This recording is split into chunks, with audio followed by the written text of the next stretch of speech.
யாராவது வாய்ப்புண்டா வாடா யாராவது வாடா அப்பா சாமி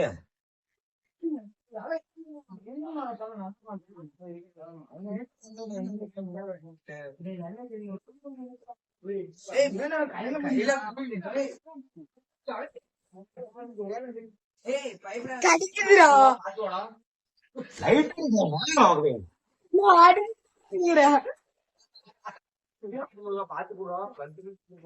கண்டுபிடிச்சா பட்டுச்சுடா இது நடத்துவா ஒரு கவுரு நடத்துவா அப்படி கவுரு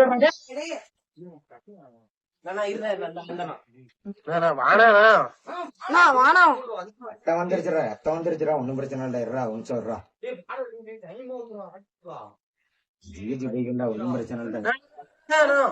பாம்பு கடிச்சா பாம்பு தலையில விஷம் இருக்கிற விஷ பை ஆகி அங்க ஒரு பிரஷர் கிரியேட் ஆகி அந்த பிரஷர் மூலமா நம்ம உடம்புக்கு வேகமா நம்ம விஷத்தை செலுத்தும்.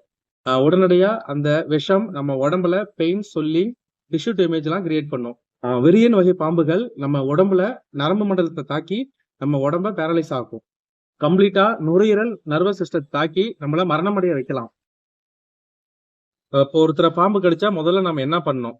பாம்பு பாய்சன் உள்ளதா பாய்சன் இல்லையான்னு தெரிஞ்சுக்கணும். அது எப்படி தெரிஞ்சுக்கிறதுனா, இப்போ ஒரு பல்லு இல்ல 2 பல்லு இல்ல 4 பல்லு அது மாதிரி பல்லு இருந்து பல்லோட தடம் இருந்துச்சு அப்படின்னா அது வந்து பாய்சன் பாம்பு.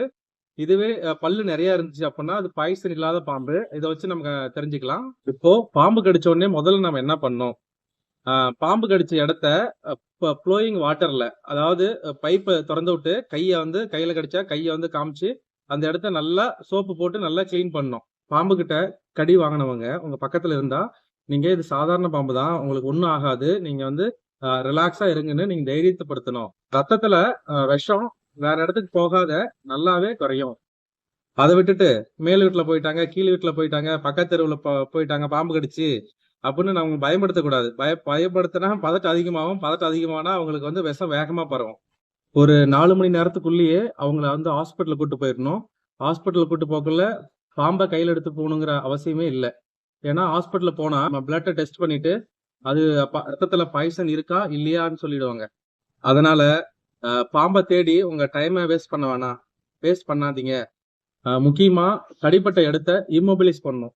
இம்மொபிலைஸ் அப்படின்னா கடிப்பட்ட இடத்த வந்து அசையாத பார்த்துக்கணும். ஆக்டிவிட்டிஸ் எல்லாமே குறைக்கணும். மூவ்மெண்ட்ஸ் நடக்கிறது எல்லாமே குறைக்கணும். இப்ப பாம்பு கடிப்பட்டுச்சு அப்படின்னா இப்ப காலில் கடிப்பட்டா காலில் ஒரு குச்சி வச்சு அந்த பார்ட் வந்து அசையாத கட்டிடணும். முக்கியமா கட்டுப்படக்கூடாது. நல்லா இறுக்கி 2 இடத்துல 3 இடத்துல கட்டுப்படக்கூடாது. முடிஞ்சா ப்ரெஷர் பேண்டேஜ் போடலாம். ப்ரெஷர் பேண்டேஜ் போடக்குள்ள நம்ம கையில வந்து ஒரு விரல்ல வந்து கேப் இருக்கணும்.